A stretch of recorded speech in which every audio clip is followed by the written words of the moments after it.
पिंडाल में मौजूद सजाए सजनाना मुजरो साहब लुड़कन जी बोली खां मथे को बोली थी नहीं थी सके ऐं लुड़क घणो कुछ ॻाल्हाए वेंदा आहिनि। थोड़ी देर अॻ में पारूमल जे अखियुनि मां किरियल लुड़क इन ॻाल्हि जा शाहिद आहिनि त राण सिंह सोढे जी शख़्सियत केतिरी अमल हुई। थोड़ो ॻाल्हाईंदुसि, तमामु घणा दोस्त ॻाल्हाए विया आहिनि। छुली छॾ में छपरे डुली छॾ में ॾेह पसी वण वतन जा वड़कियो अची वेह सजणी साणे कंहिं अणासी विसरे। टीला राण सिंह सोढो घाट जो ढक ऐं दबकीअ जो नको, वो वतन सां मोहबत कंदड़ उहो बारानी जागीरदार हो जेको पंहिंजनि हारनि सां गॾु हारी थी हलंदो हो। हुन कॾहिं बि कंहिं हारीअ खां इहो न पुछियो त हेल साल अनाज केतिरो थियो। हारी हुन जा बचा हुआ, उहे खेसि पालींदा हुआ ऐं हू पाण उन्हनि खे पालींदो हो। वो साइड़िया सोड़ ख़ानदान जो सपूत पुटु जंहिंखे दुआ पिट वारो हुदो सिंस ॾाॾे अखिराज खां 7 पीढ़ियूं अॻु मिलियो हो। हुनजी दुआ पिट बि हलंदी हुई। हुन कॾहिं बि पराई अस्त्री ॾे मेरी अख खणी न ॾिठो हो। वो घोड़े सवारी जो शौक़ीन हूंदो, ॿार वेचारे खे ॾिसी एतिरा मन घोड़ीअ तां लही प्यादल हलंदो हो।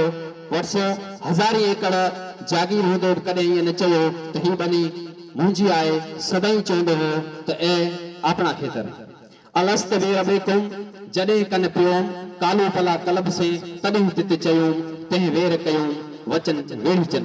ये वेड़ी चाणे वतन जा पीढ़िया का पंध आहिनि जिनखे लम्हनि में कैद कतई नथो करे सघे। इहो तारीख़ जा सुनहरी बाब आहिनि जिन में सजन जो सफ़र समायल आहे, जिन में वतन जी वारीअ सां वफ़ा जा वर्क मिलनि था।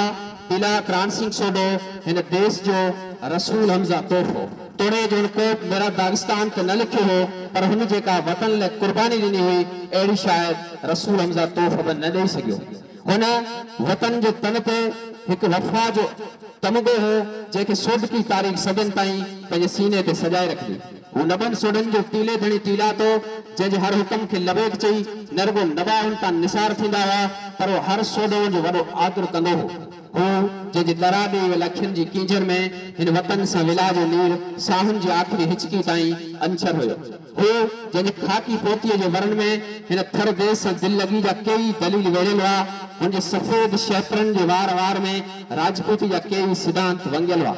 हुन वटि एतिरी पूंजी हुई जो हू चाहे हा त अॼु हिंदुस्तान जेके मेट्रोपॉलिटन शहर में हवा महल ठहिराए हयाती जा बाक़ी ॾींहं भॻवान जी माला जपे गुज़ारे हा, पर हुन ईअं न कयो छाकाणि त हुनजे मन में वतन जी मिटी मरूअ वांगुरु महकी रही हुई। हुन पंहिंजे ॾाॾा श्री मोहब्बत सिंह जी गुआड़ी मऊ अखेरा जे सीमन खे सुञो करणु नथे चाहियो। हुन नथे चाहियो त को सुभाणे अची इहो चवे त मोहब्बत सिंह जो पोटो राण सिंह टीला हिन वतन खे सुञो करे वियो आहे। राण सिंह पंहिंजे सीने में पाण गोली त हणी सघे थो, मगर वतन खे सुञो नथो करे सघे। टीला वतन जे निड़ खे ॻाढ़े तिलक जीअं सजायल हो ऐं आख़िरी दम ताईं पंहिंजे वतन जे गगन ते पूनम चंड वांगुरु चमकंदो हलियो वियो। राण सिंह पंहिंजे अहलो अयाल सां आख़िरी भेरो अलविदाई हथ लोॾींदे बसि इहे चयो हो त आऊं जे हितां लॾे वञा थो त मुंहिंजी धरा लॼे थी। ऐं सभु कुझु करे सघां थो, पर पंहिंजी धरा नथो लॼाए सघां, छाकाणि त मुंहिंजी माउ आहे ऐं माउ खे पुटु कॾहिं बि न आहे छॾींदो। ए वड़ न वेड़ी चन। वतन कुर्बानी घुरंदा आहिनि, उहा कुर्बानी राण सिंह जहिड़ो को रणो फुटी ॾेई सघंदो आहे। हिन रेगिस्तान जे रेतीलनि दड़नि वारी घाट ख़ातिर पंहिंजो ढोल पुटु परदेस में छॾणु त पसंदि कयो, पर पंहिंजो देश न छॾियो।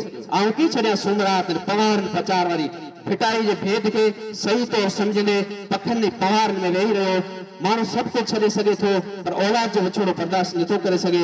ऐं टीला राण सिंह औलाद खां मथे वतन खे तरजीह ॾिनी, इन खां मथे बि अज़मत कहिड़ी थींदी।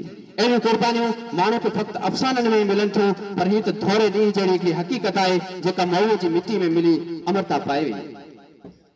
लंगड़ी वारी मोह में जिनी ले थियास जिनी तुर जेतिरो पलक न पुछियासि। इंताई अफ़सोस सां इहो चवणो पवे थो त असीं मुर्दा परस्त क़ौम आहियूं जो पंहिंजनि हीरनि खे जीअरे उहा मानता नथा ॾियूं जंहिंजा उहे हक़दार हूंदा आहिनि। अॼु जेको ही ताज़ती मेड़ाको थी रहियो आहे, काश उहो 2 महीना अॻु टीला राण सिंह का विहाण हुजे हा, हुन सां का शाम हुजे हा त हुनखे अहलो अयाल छॾण वारो मुख विसरी वञे हा, हू वधीक 20 साल जी पवे हा। पर असीं इहो न करे सघियासीं छाकाणि त असां हमेशह हीरोज़ खे मरण खां पोइ मानता ॾींदा आहियूं, जीअरे हुननि खे पाड़े में पसंदि न आहियूं कंदा। उहो असांजी क़दरदानी जो ॾुकार आहे। अचो त पंहिंजे हीरोज़ जो जीअर क़दुरु कयूं। अञा बि असांजे समाज में कई अहिड़ा हीरोज़ मौजूदु आहिनि जिन जो तारीफ़ लिका भरनि लोक में वारो आहे। अचो त उन्हनि खे उजागर कयूं। आउं सम्झां थो त राण सिंह टीला ते जेतिरो सतराम वज़ीर ॻाल्हाए सघंदो एतिरो केरु बि नथो ॻाल्हाए सघे, छाकाणि त हुन सॼी ज़िंदगी शेवा में गुज़ारी आहे। राण सिंह वटि बचो थी रहियो हो ऐं खेसि राण सिंह पिणु पंहिंजे सॼे पुटु हाकम वांगुरु हुनखे अखियुनि जे पलकनि ते रखियो हो। अॼु सतराम वज़ीर जे अखियुनि जूं पलकूं पंहिंजे पिता समान सोढे जे विछोड़े में लुड़कनि सां वहितल आहिनि। मूं हुनखे पोथिया बदिलण वारी रस्म में बेख़्तियार रोज़ ॾिठो हो, तॾहिं जॾहिं रणछोड़ सिंह सोढे खेसि पोथियो बदिलायो हो। सतराम खे पोथियो त मिली वियो, पर राण सिंह सोढे वारो प्यार संस लुड़कनि सां गॾु वहंदे चहिरे जे लकीरनि में गुम थी वियो। राण सिंह जे विछोड़ जो दुख छा आहे इहो सतराम वज़ीर जो खिलियल अखियूं ई ॿुधाए सघनि थियूं। बाक़ी असीं तमाम निंढड़ा माण्हू असांखे कहिड़ी कल राण सिंह टीला जी शख्सियत केतिरी बेमोल हुई, जंहिंखे वक़्त जो को हाकम ख़रीद करे न सघियो, पर सतराम वज़ीर जो प्यार उनखे पंहिंजो बणाए छॾियो।